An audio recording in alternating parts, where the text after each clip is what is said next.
Hello everyone, कैसे आप सब। उम्मीद करती हूँ सब ठीक ही होंगे। सो गाइस, आज हम देखेंगे एक ऐसे चूहे को जो इंसानों की तरह बात करता है। क्या आपने कभी ऐसे चूहे को देखा है? अगर नहीं देखा है तो मेरी वीडियो को अंत तक देखें, बहुत ज्यादा इंटरेस्टिंग होने वाला है। और हाँ गाइस, अगर आपको मेरी वीडियो पसंद आया तो इस चैनल को प्लीज सब्सक्राइब कीजिएगा ताकि मेरे चैनल को ग्रो होने में मदद मिले और आप लोगों के लिए मैं अच्छी वीडियो बनाती रहूँ। तो स्टोरी की स्टार्टिंग होती है उसी बोलने वाली चूहे से। ये चूहा एक सेलर का होता है। सेलर अपने चूहे को लेकर महल में जाता है। यहाँ पे एक सूप डे मनाया जाता है जिसमें सारे लोगों को एक खास सूप दिया जाता है।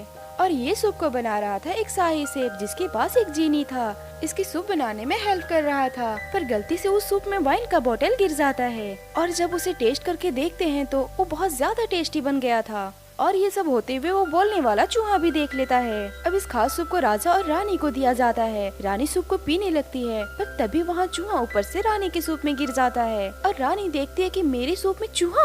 Oh my God! ये देखकर रानी को तो हार्ट अटैक आ जाता है और वो वहीं पे मर जाती है। राजा बहुत ज्यादा गुस्सा हो जाता है और ऑर्डर देता है कि इस चूहे को मार दिया जाए। रॉस्क्यूरो चूहा वहाँ से अपनी जान बचाकर भागने लगता है और एक विंडो पे पहुँचता है जहाँ से देखता है कि उसका सेलर उसे छोड़कर भाग चुका है। अब सिपाही उसे पकड़ने आगे बढ़ते हैं। वो अपनी जान बचाते बचाते नाली से सीवर में गिर जाता है। वहीं उसे एक बड़ा सा चूहा मिलता है। वहाँ पे बहुत सारे चूहे थे, उन सब का बुढ़ा चूहा लीडर था और रॉस्क्यूरो को अपने साथ ले जाता है। इधर राजा रानी की मौत के बाद बहुत ज्यादा दुखी था, इसीलिए सूप से रिलेटेड सारी चीजों पे बैन लगा देता है। शाही सिर्फ अब सूप नहीं बना सकता था, इसीलिए उसका जीनी भी दिखना बंद हो जाता है, जिस वजह से इस राज्य में अकाल पड़ जाती है और राजकुमारी बहुत दुखी हो जाती है। इस राज्य में चूहे पे भी बैन लगा दिया जाता है। वहीं जमीन के अंदर चूहों की दुनिया में दिखाया जाता है कि वहाँ पे एक चूहा का बेबी आया है जो सारे चूहों से डिफरेंट होता है क्योंकि उसका कान बहुत ज्यादा बड़ा होता है। और इसका नाम रखते हैं डेस्प्रे। धीरे धीरे डेस्प्रे बड़ा होने लगता है। उसका कान बड़ा होने के कारण सुनता भी बहुत ज्यादा है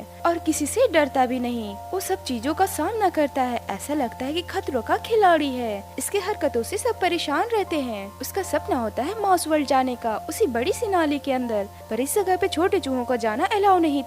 लेकिन रॉस्क्यूरो मॉस वर्ल्ड पहुंच जाता है, पर उसे वहाँ की जिंदगी बिल्कुल भी अच्छी नहीं लगती है। वहाँ का लीडर सारे चूहों पे हुकूमत चलाता है जो रॉस्क्यूरो को पसंद नहीं आता है। वो अपने बिल के छेद से बाहर की दुनिया को देखता है। वो बाहर जाना चाहता है, ना कि अपनी जिंदगी इस जमीन के अंदर वेस्ट करना। वहीं डेस्परो को देखते हैं। वो क्लास में था जहाँ टीचर सबको चीज का एक टुकड़ा दिखाती है। सारे चूहे डरकर छुप जाते हैं, पर डेस्परो नहीं डरता। टीचर इस बात से परेशान हो जाती है, डेस्परो बाकी चूहों की तरह क्यों नहीं है। डेस्परो का बड़ा भाई उसे राजमहल की लाइब्रेरी में ले जाता है और बोलता है कि किस तरह से चूहे कागज कुतरते हैं। लेकिन डेस्परो वहीं एक बुक में स्टोरी पढ़ने लगता है जो उसे बहुत अच्छी लगती है। ये कहानी थी एक योद्धा की जो राजकुमारी की जान बचाता है। अब डेस्परो भी खुद को एक योद्धा मानने लगता है।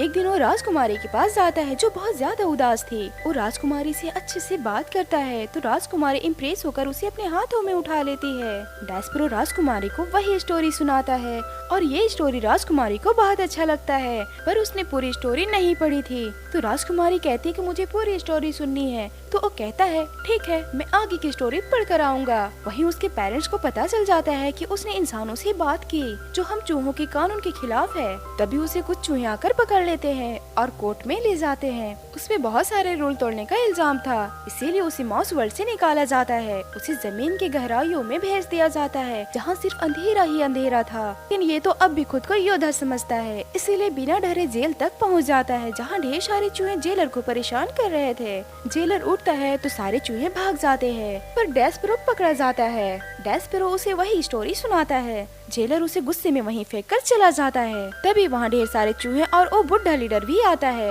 ये लीडर बहुत जालिम था। डेस्परे को एक अरेना में छोड़ देते हैं और उसके पीछे बिल्ली को लगा देते हैं। बिल्ली उसे खाने ही वाली थी कि रॉस्क्यूरो आकर रोकता है, बोलता है कि इसे बिल्ली को मत दो, इसे तो मैं खाऊंगा। लीडर सुनकर बहुत खुश हो जाता है। उसे लगता है कि रॉस्क्यूरो अब हमारी तरह जंगली बन रहा है। डेस्परो रॉस्क्यूरो को दे देते हैं। रॉस्क्यूरो उसे लेकर अपने घर आ जाता है, पर वो उसे खाता नहीं है। वहीं महल में राजकुमारी को देखते हैं जो हमेशा उदास रहती है और उसकी नौकरानी खुद को राजकुमारी समझती है, इसीलिए उसकी सारी सामानों को चोरी करती रहती है। लेकिन जो सीनियर नौकरानी थी वो उसे ऐसा करते हुए देख लेती है और उसका काम बदल देती है। अब उसका काम जेल में खाना पहुंचाने का हो जाता है। वो जब खाना लेकर जाती है तो वहाँ के जेलर बदतमीजी से बात करता है और खाने को भी फेंक देता है। तो नौकरानी कहती है कि मैं ऐसी वैसी नौकरानी नहीं हूँ, मैं सिर्फ राजकुमारी के लिए काम करती हूँ। जेलर को राजकुमारी के नाम से नफरत था क्योंकि उसकी एक बेटी है जिसे वो राजकुमारी समझता है, पर वो अकाल पड़ने पर उसने अपनी बेटी को किसी और को पालने के लिए दे दिया, इसीलिए वो हमेशा दुखी रहता है। ये सारी बातें रोस्क्यूरो भी सुन लेता है और वो डेस्परो को बताता है कि ये सब मेरी वजह से हुआ है। अब वो डिसाइड करता है कि वो राजकुमारी के पास जाकर उससे माफी मांगेगा, इसीलिए वो छुपकर राजकुमारी के पास पहुंच जाता है। पर राजकुमारी उसे पहचान जाती है कि इसी की वजह से उसकी मॉम मर गई थी। वो चिल्लाने लगती है, वहाँ पे सिपाही भी आ जाते हैं। रोस्क्यूरो अपनी जान बचाकर वहाँ से भाग जाता है, लेकिन अब उसे भी राजकुमारी से नफरत हो गया था। वो मिक के पास जाता है, यानी कि वही नौकरानी जो खुद को राजकुमारी समझती है। वो उसे भड़काना शुरू कर देता है। वो कहता है कि अगर राजकुमारी को हम कैद कर दे तो तुम उसकी जगह ले सकती हो। अब वो मैड राजकुमारी को तहखाने में ले जाती है, लेकिन रोस्क्यूरो राजकुमारी के साथ साथ मिक को भी कैद कर देता है। जब ये बात डेस्परो को पता चलती है तो राजकुमारी के पास आता है। राजकुमारी उसे अपना लॉकेट देकर कहती है, ये मेरे डैड को दे देना। डेस्परो बहुत मुश्किलों का सामना करके जा रहा होता है, पर लॉकेट उससे गिर जाता है। वो राजा को बताने की कोशिश करता है कि राजकुमारी खतरे में है, पर राजा अपने गमों में डूबा होता है और उसकी कोई भी बात नहीं सुनता। अब उसके पास एक ही रास्ता होता है, वो अपनी फैमिली के पास पहुंच जाता है, पर उसे देखकर सब लोग भागने लगते हैं। उन्हें लग रहा था कि ये एक भूत है, क्योंकि जिस जगह पे डेस्परो को भेजा गया था वहाँ से कोई भी जिंदा नहीं लौटता। अब डेस्परो वहाँ का बेल बजाने लगता है। वहीं हम सेफ को देखते हैं जो बेल की आवाज सुनकर उठ जाता है और डिसाइड करता है कि अब वो सूप बनाएगा और सूप बनाना शुरू कर देता है। जैसे ही सूप की खुशबू हर तरफ फैलती है तो उसका जीनी भी वापस आ जाता है और इस राज्य की अकाल भी खत्म हो जाता है। यहाँ बारिश होने लगती है। डेस्परो सेफ और जीनी के पास जाकर बताता है कि राजकुमारी की जान खतरे में है, पर वो उसकी बातों पे यकीन नहीं करता, लेकिन जीनी उसके साथ जाता है। वहीं राजकुमारी को दिखाया जाता है जो जंगली चूहों के बीच में है। सारे चूहे उसे खाने वाले थे।